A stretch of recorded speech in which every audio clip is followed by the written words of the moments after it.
नमस्कार दोस्तों, हंसनी एकेडमी के चैनल पर आप लोगों का बहुत बहुत स्वागत है। तो चलिए मैथ की श्रृंखला को हम लोग आगे बढ़ाते हुए आज का ट्रिक देखते हैं। आज का ट्रिक बहुत ही ज़ोरदार है, देख के खुश हो जाएंगे। तो आज की ट्रिक को मैं शुरू करने से पहले मैं आप लोगों को एक फीडबैक देना चाहूँगा। फीडबैक ये है, आप जानते हैं मगर मैं एक बार आपको रिकॉल करना चाहूँगा ये कि अगर हम लोग कोई भी गिनती गिनते हैं, कोई भी गिनती, कोई भी नेचुरल नंबर या प्रकृत संख्या या कोई भी गिनती नॉर्मल, तो हम लोग जब गिनती को गिनते हुए आगे बढ़ते हैं तो हम एक एक जोड़ के बढ़ते हैं। जैसे 10 के बाद 11, 11 के बाद 12, तो 11 कब आया? जब हमने 10 में एक जोड़ा। 12 कब आया? जब 11 में एक जोड़ा। यानी आगे बढ़ते हैं एक एक जोड़ के। अगर इसी तरह हम पीछे आए तो एक घटाएंगे, जैसे 10 के पहले 9, 9 के पहले 8। ये था लगातार हमारा नंबर।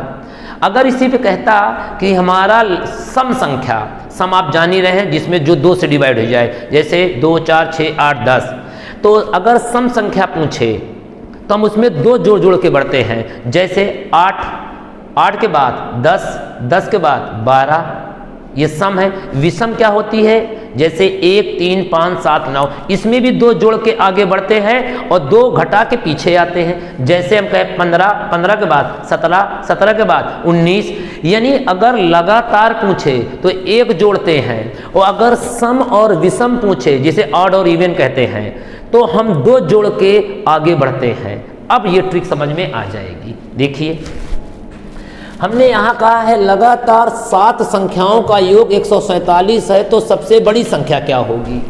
देखिए, एक साथ में 10 आंसर और 10 आंसर ला दूंगा। अब एग्जामिनर चाहे जो पूछे आप सब सेकंडों में बता देंगे। तो कह रहा है लगातार 7 संख्या, लगातार। अगर हम नियम से लगाएं तो हमें मानना पड़ेगा 7 बार। कैसे माना? पहली संख्या x, दूसरी x+1, तीसरी x+2, x+3, x+4, x+5, x+6। फिर एक इक्वेशन बनेगा, फिर हम उसको हल करेंगे, तब नंबर बताएंगे। यहाँ ये सब कुछ नहीं करना, देखते मान आंसर, चाहे जो नंबर पूछे। देखो कैसे, मैं यहाँ पे एक ट्रिक लिखने वाला हूँ, उसको समझिएगा। मैं लिखने वाला हूँ मध्य वाली संख्या। मध्य वाली संख्या, मध्य वाली संख्या का मतलब होता है बीच वाली संख्या। कौन सी? बीच वाली संख्या। संख्या का योग, संख्या का योग बटा संख्या अपान संख्या। देखो कैसे, जो भी यहाँ हल करेंगे वो आंसर जो आएगा उसको हम बीच में रख देंगे। बस बीच का मतलब बीचों बीच, मध्य में। देखिए कैसे, संख्या का योग कितना दिया है? योग कितना दिया है? 147। और संख्या कैटो है? 7 टो है। डिवाइड करिए, आपका आ गया 7 दूना 14, 7 एक 7, 7 दूना 14, 21 आया। ये 21 बीच में आया, लिखा ना मध्य वाली संख्या आपको मिल गई 21।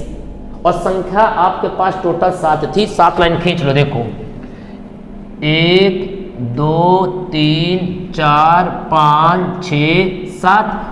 अब जो ये आया है इसको बीचों बीच फिट कर दो। तो फिट करते हैं 21। ये देखो 21 फिट कर दिया बीचों बीच। अब आपको गिनती तो आती ही है, इसके आगे पीछे लगातार पूछा है, लगातार। तो बताइए 21 के बाद क्या आएगा? 22, 22 के बाद 23, 23 के बाद 24। इससे पहले क्या रहा होगा? 20 रहा होगा। इसके पहले क्या रहा होगा? 20 रहा होगा, फिर 19 रहा होगा, फिर क्या? 18। हमें 7 संख्या मिल गई।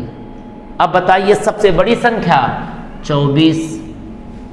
अगर पूछे सबसे छोटी संख्या 18, दूसरी संख्या 19, तीसरी संख्या 20, छठवीं संख्या 23। अब कुछ भी पूछे आप आसानी से बता देंगे। बस फिर से एक बार मैं करा दे रहा हूँ। संख्या का योग दिया 147, संख्या कितनी है? 7। हमने डिवाइड किया, 21 आया। जो इसको आए उसको बीच में फिट कर दो। जितना भी नंबर कहे, 7 नंबर थे, 7 का बीचों बीच 3 उधर 3 इधर, दोनों तरफ 3 3 करके बीच में फिट कर दिया। देखो 3 इधर 3 इधर, बीचों बीच हमने पहले 7 लाइन खींची। 7 लाइन के बीच में मैंने 21 को बैठा दिया। अब उसके आगे पीछे तो गिनती आपको आती ही है, उसको फिट कर लीजिए और आपका आंसर अगले में देख लो, खुद ही क्लियर हो जाएगा। 90 है, बीच वाली संख्या आएगी। कौन वाली? बीच वाली। तो बीच वाला नंबर मिल जाएगा, बीच वाली संख्या। देखो कैसे, 90 दिया है योग, 90 में कै संख्या 5, हम ये फिट कर दिए। 18 पंजे 90, कै तो संख्या है 5, उतनी लाइन खींचो। वहाँ 7 थी तो हमने 7 लाइन खींचा, यहाँ 5, 1 2 3 4 5, बीच में फिट कर दिया 18। 18 के बाद 19, 19 के बाद 20, इससे पहले 17, इससे पहले 16, सबसे छोटी संख्या 16, सबसे बड़ी पूछता तो 20, दूसरी संख्या 17। तो ये लगातार था जिसमें हम एक एक जोड़ के आगे बढ़ रहे थे। यहाँ देखो, यहाँ सम दिया है, वहाँ कहीं सम नहीं था, और यहाँ विषम दिया है। तो सम विषम में मैंने बताया था 2 जोड़ जोड़ के आगे बढ़ते हैं, और फार्मूला वही देखो, 36 से 3 से भाग कर दो, कितना आएगा 12 3 36, कैटो संख्या 3, 3 लाइन खींचो, 1 2 3, बीच में बैठा दो 12। अब कह रहा है यहाँ लगातार सम संख्या हो, यानी इवन हो। तो 12 के बाद सम संख्या मैंने क्या बताया, 2 जोड़ के आगे बढ़ते हैं। तो 12 के बाद 14, 12 से पहले क्या रहा होगा 10, तो सबसे बड़ी संख्या 14। यही काम हम विषम वाले में करेंगे। यहाँ कैटो है 9, तो 135 से 9 से डिवाइड किया, 15 9 135, 15 आया है, कैटो है 9, 9 लाइन खींचो, 1 2 3 4 5 6 7 8 9, बीच में बैठा दो आपको 15 को। 15 के बाद 2 जोड़ो 17 19, 2 जोड़ा 21, फिर 23, फिर वापस आने के लिए 2 घटाएंगे भी तो 13 11 9 7। बताइए सबसे छोटी संख्या कौन आ गई, 7। अब आपका x वगैरह मानने की ज़रूरत नहीं है। मेरे ख्याल से आप लोगों को बहुत ही ये ट्रिक पसंद आई होगी। तो चलिए आज हम लोग यहीं पे रखते हैं, कल फिर मुलाकात होगी। नमस्कार, गुड बाय।